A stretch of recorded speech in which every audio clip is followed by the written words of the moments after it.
Namaste, I'm Damar, a clinical psychologist. You have been told your whole life to never give up, to have discipline, to find motivation. But when a dream collapses, that advice can ring hollow, like telling someone who is sick to simply feel better. What if the whole game isn't about pushing harder? The people who seem to never quit aren't playing by those rules. They have an inner mechanism that most people don't know is possible. In this video, I will show you what actually drives those who never give up and how to build that same inner engine using both modern psychology and ancient dharma. We will look beyond the foolishness of motivation and see how the real secret is to change how you look at the whole idea of failure itself. You see these stories everywhere. The entrepreneur rejected 100 times, who succeeds on the 101st try. The athlete who recovers from a great injury to win a championship. We celebrate them. But the common thinking is that these people are just special, born with more willpower. Psychologist Angela Duckworth studied them and come up with a beautiful word, grit. She defined it as a combination of passion and perseverance. It's not just talent, she says, but stamina. It is seeing life as a marathon, not as a sprint. This is a fine observation. But what creates this stamina? Why does one person have it while another burns out? The answer isn't in the effort you see, but in the hidden world. A person gives up not because they are weak, but because they believe the voice in their head that tells them they are a failure. The people who persevere have learned to relate to this inner world differently. They haven't gotten rid of the pain, they have made friends with it. If this resonates with you, stay with me till the end. I promise this might change the way you see yourself. To understand this, we can look at a modern map from psychology. And this theory says mind isn't a single thing, but a family of different parts. You have a part that is confident and a part that is afraid. This is natural. First, there are the protector parts, whose job is to keep you safe. One of these is the inner critic. That voice telling you that you are not good. It thinks that by scolding you, it will protect you from taking a risk and getting hurt. Then there is the pusher, the part that screams for more work and perfection, believing that if you are perfect, you can't be judged. Then there are the exile parts.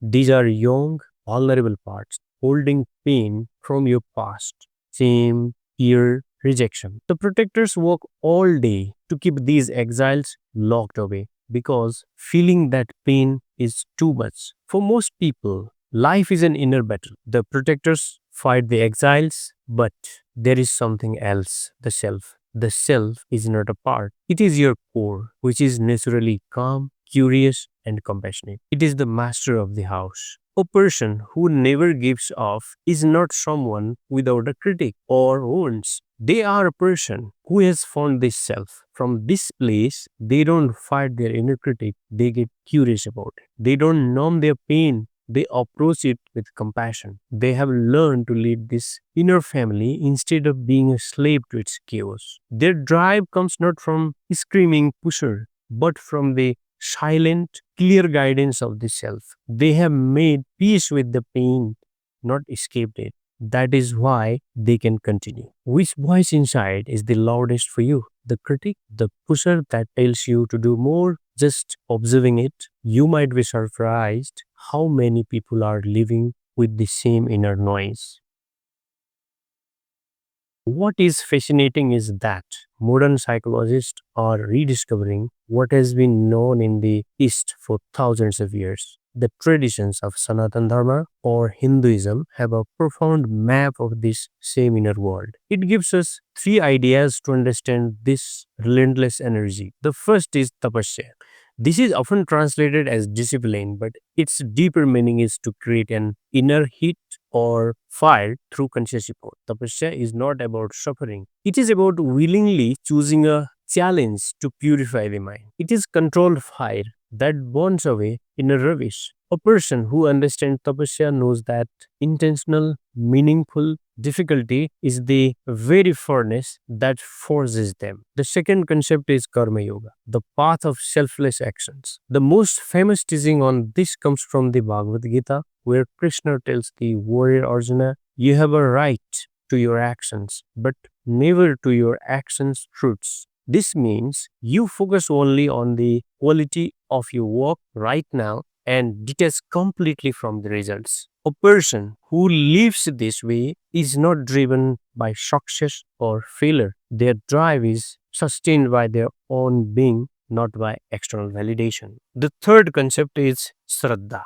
It is often translated as faith, but it is not a blind belief. Shraddha is a deep, quiet trust that holds you when all logic says you should fall. It is a trust in existence, in your own path, and in your inner self. When everything on the outside tells you to quit, Shraddha is the silent, unshakable knowing that allows you to take one more step in the dark. When you put this modern psychology and ancient wisdom together, a simple truth appears. The hidden engine that drives people who never give up is their relationship with suffering. For most, pain is a signal that something is wrong, something to escape. But the relentless person has made a fundamental shift. They have stopped asking, "Why is this happening to me?" and started asking, "What is this showing to me?" Pain is not a stop sign, it is an invitation to listen, to meet a wounded part of oneself, to practice detachment, to find that core of self. Failure is no longer proof that you are not good enough. It is simply information. Stanford psychologist Carol Dweck calls this a growth mindset. A person with this mindset sees challenges not as threats, but as opportunities to grow. They see failure not as a final judgment, but as a stepping stone. Pain is not the end of journey. It is the fuel. It is the friction that creates the fire of tapasya. It is the taste that requires the detachment of karma yoga. It is the darkness that reveals the smell light of Shraddha. Suffering becomes a sacred space. By befriending their pain, these people don't just tolerate it, they use it. It becomes the very engine of their transformation. This is not just a philosophy to admire, it is a practical skill. Here are few experiments to cultivate this new relationship with your inner world. First, practice orally. The next time you feel anxious or that inner critic, don't push it away. Take a paper and get curious. Address the feeling as a part. You can write, "I see a part of me is very anxious." Then ask it, "What are you afraid of? What are you trying to protect me from?" This simple act of separating from the feeling and observing it moves you into yourself. Second, practice intentional tapasya. This doesn't mean great austerity. Choose to do small hard things like take a cold shower and watch the body's reaction. Hold a yoga posture for 5 more breaths. Finish a task when the mind wants to procrastinate. This builds your capacity to be with discomfort and teaches your system that you can handle it. Third, focus on action, not motivation. Motivation is a mood. It comes and goes. Action creates its own energy. Commit to the doing, not the feeling about the doing. This is karma yoga for daily life. Focus on the integrity of the effort itself and let go of what happens next. Finally, connect with your presence. Find moments to connect with your core self. It can be 2 minutes of sitting silently, or walk without your phone, or just putting to feel your feet on the floor. This small, consistent practice makes it easier to find that calm center when life's storm comes. The most powerful truth is that this capacity is not something you need to acquire. It is already within you. The calm, courageous, compassionate self is not something you build. It is something you uncover. You simply remove the junk that is covering. The very fact that you have survived every hardship in your life up to this moment is the only proof you need of your own resilience. You have already practiced tapasya every time you got up after being knocked down. You have already practiced karma yoga every time you did something good when nobody was watching. And you have already practiced Shraddha every time you held on to a small piece of hope when everything was dark. The journey of the person who never gives up is not to become someone new. It's a journey of returning to who you have always been. It is about learning to lead from that wise, unbreakable core that has been with you all along, waiting patiently under the noise of your fears. The engine is already there. All you have to do is take your foot off the brake. Thank you so much for watching this video. See you in the next video. Namaste.